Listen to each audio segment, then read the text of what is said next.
Nossa, são vários os fatores, mas eu aqui vou elencar alguns que eu considero primordiais.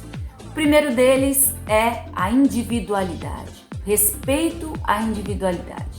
Cada um é um.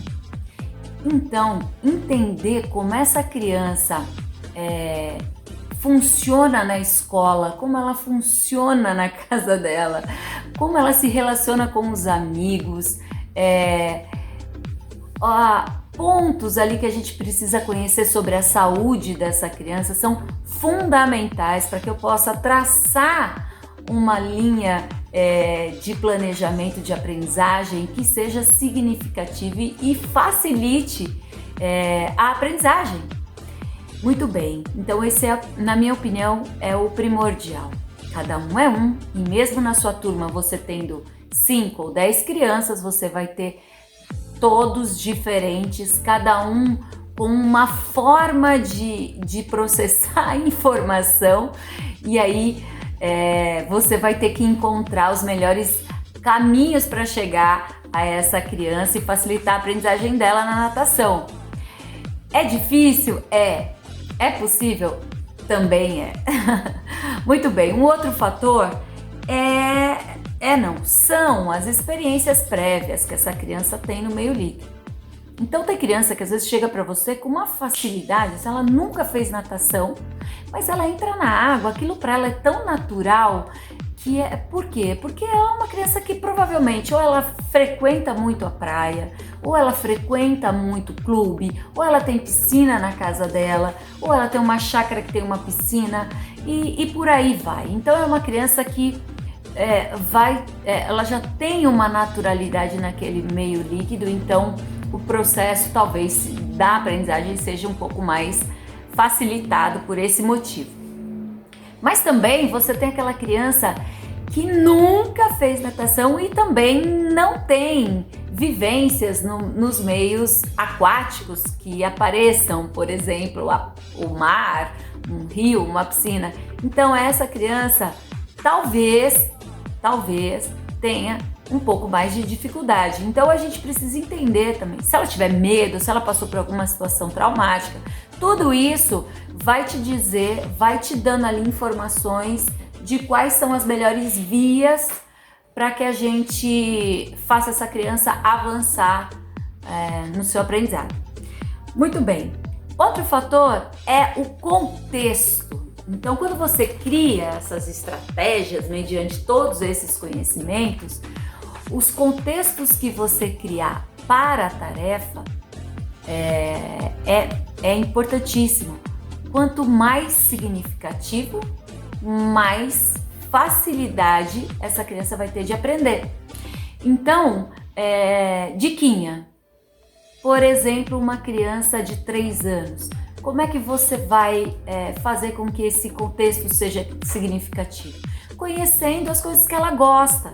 Então, uma criança de 3, 4, até 5 anos é uma criança que ela gosta de fantasia, ela gosta de personagens, ela gosta de histórias, ela gosta de música, de musiquinhas. Então, dentro da tarefa que foi determinada ali, criar contextos significativos faz toda a diferença. Para isso, a idade também vai ser fundamental ali como um fator de referência para que você adeque, para você poder adequar a linguagem que você vai utilizar. Então, por exemplo, olha, nós agora vamos ser um foguetinho que vai viajar para a Lua. Então, liga a turbina aí do seu foguete e vamos para a Lua. Então, ela vai trabalhar a propulsão de pernada na posição ventral e foi para a Lua. Só que eu criei um contexto de uma história em que ele era um foguete e que ele ia chegar na Lua ligando a turbina.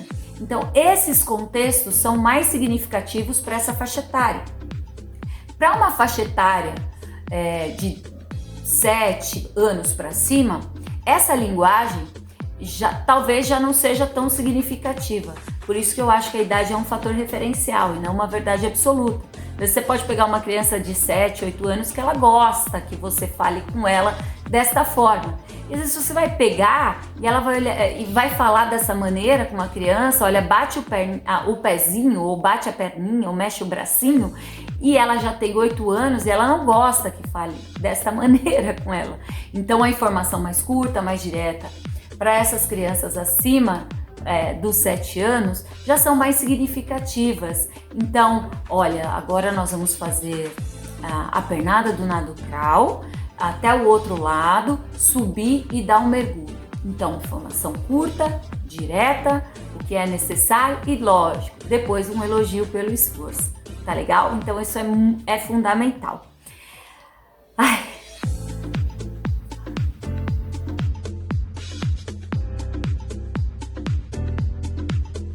Uma metodologia, ela se ocupa diretamente da organização do aprendizado do aluno. Por isso que é muito importante a gente dividir em níveis pedagógicos ou em etapas pedagógicas, de forma que essa metodologia vá de estratégias mais simples para as mais complexas e dessa forma facilitar o aprendizado do aluno, como eu estou aqui falando muito, me repetindo, e também nortear o trabalho do professor. Muito bem, cada nível pedagógico vai respeitar não só a faixa etária, mas também a habilidade da criança na água e também essas necessidades individuais de cada criança.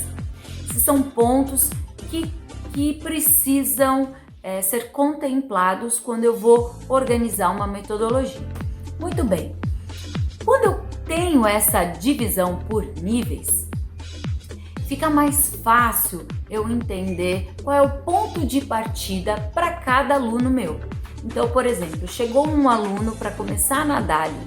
Primeira coisa que eu vou fazer é uma avaliação para entender qual vai ser o ponto de partida para essa criança. Se vai ser no nível A, se vai ser no nível B ou se vai ser no nível C. A partir do momento que eu classifiquei ela dentro de um nível pedagógico, todo o meu norte de construção do aprendizado vai se dar por meio de um calendário pedagógico, que ele vai ser estruturado com objetivos e conteúdos específicos para aquele nível que ela se encontra, de maneira a não queimar nenhuma etapa do aprendizado. Isso é importantíssimo. Muito bem, como é que se dá essa distribuição do que vai ser aprendido? Se dá da seguinte maneira: do simples, que é mais simples, para o mais complexo. E de uma maneira que seja simultânea, ou seja, ela vai aprender de frente, ela vai aprender de costas, ela vai aprender na vertical, ela vai aprender na horizontal. Então vai ser de uma maneira que seja simultânea e também progressiva. Quando eu tenho classificação de um nível pedagógico, eu tenho uma distribuição dos conteúdos e objetivos que serão trabalhados no ciclo pedagógico, eu preciso de uma ferramenta que é fundamental, que é o plano de aula. Quando eu estruturo um plano de aula baseado no que eu preciso construir do aprendizado da criança e nas necessidades dessa criança, eu torno as estratégias mais significativas. Muito bem, então esse plano de aula ele vai me servir para duas coisas. Ele vai me ajudar a organizar a aula, ou seja, o que eu vou dar no começo, o que eu vou dar no meio, o que eu vou dar no final. Ele vai me dar respostas se as estratégias que foram utilizadas foram significativas para a criança e ajudaram a criança a avançar, ou se a estratégia que eu utilizei a criança teve muita dificuldade de realizar, então ela não foi a mais adequada naquele momento. Ou seja, eu preciso rever a minha prática. Então ela me dá como se deu ali para o aluno e também me mostrou sobre a minha prática, me ajudou a avaliar a minha prática. A partir do momento que eu tenho essa avaliação sobre o meu plano de aula, ela já me dá conteúdos para a próxima aula e já me ajuda na construção de novas estratégias que sejam mais simples, se a criança teve dificuldade, ou que sejam mais complexas, se foi muito fácil, e assim sucessivamente. Muito bem, chegamos então à avaliação. Então a criança foi classificada no nível pedagógico, depois ela passou por um calendário de objetivos e conteúdos, né, formando um ciclo pedagógico. Estruturamos a aula num plano de aula que organizou o começo, o meio e o fim da aula. Aí a gente precisa avaliar. Chegamos ao fim desse ciclo pedagógico e a gente precisa avaliar. Diferentemente do que foi no início, esta avaliação ela vai ter uma característica formativa. Por quê? Porque ela vai mostrar pra gente quais foram os avanços da criança durante esse ciclo pedagógico. Então vai dizer onde ela precisa reforçar um pouco mais, onde ela realmente evoluiu e se ela está pronta para mudar ou não de nível.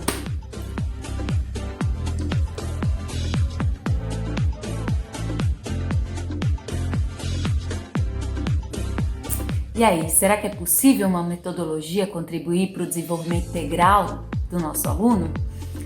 É possível sim, mas para isso eu preciso conhecer, estudar as áreas que envolvem o desenvolvimento humano. Então, entender como ela se desenvolve no desenvolvimento motor, no emocional, afetivo, social. Tudo isso contribui bastante para que você construa estratégias e realmente faça ligação entre as áreas do desenvolvimento. Sempre tomando como base os objetivos da natação, porque é por meio da natação. Então vamos lá, eu vou dar um exemplo aqui de uma estratégia para trabalhar a cambalhota, ao mesmo tempo a coragem e aí eu vou fazer uma ligação para que essa estratégia desenvolva esses dois pontos, tanto a cambalhota quanto a coragem dessa criança. Então vamos lá. Um tapetão de EVA e eu vou colocar dentro d'água. Muito bem, vou colocar as crianças ali em coluna ou fila, eu vou deixá-las à vontade, se a piscina der pé, se não em cima da mesa. Tô de lado para elas, sempre vendo a mesa totalmente, né, a plataforma ali onde essas crianças estiverem. Uma de cada vez, vai deitar no tapete e quando eu disser já, vai rolar o mais rápido que conseguir até cair na água do outro lado. Se tiver uma criança que tiver com medo, a gente vai chegar para ela e dizer assim: olha, eu sei que você tá com medo, que você pode engolir água e pode engasgar, mas vamos tentar? Se você soltar bolinha pelo nariz, você não vai engasgar e eu vou estar do seu lado. E deixa ela aí. Então você validou que ela realmente estava sentindo e ao mesmo tempo falou para ela que você ia estar do lado dela, então ela pode se sentir mais segura e aí tentar fazer a atividade.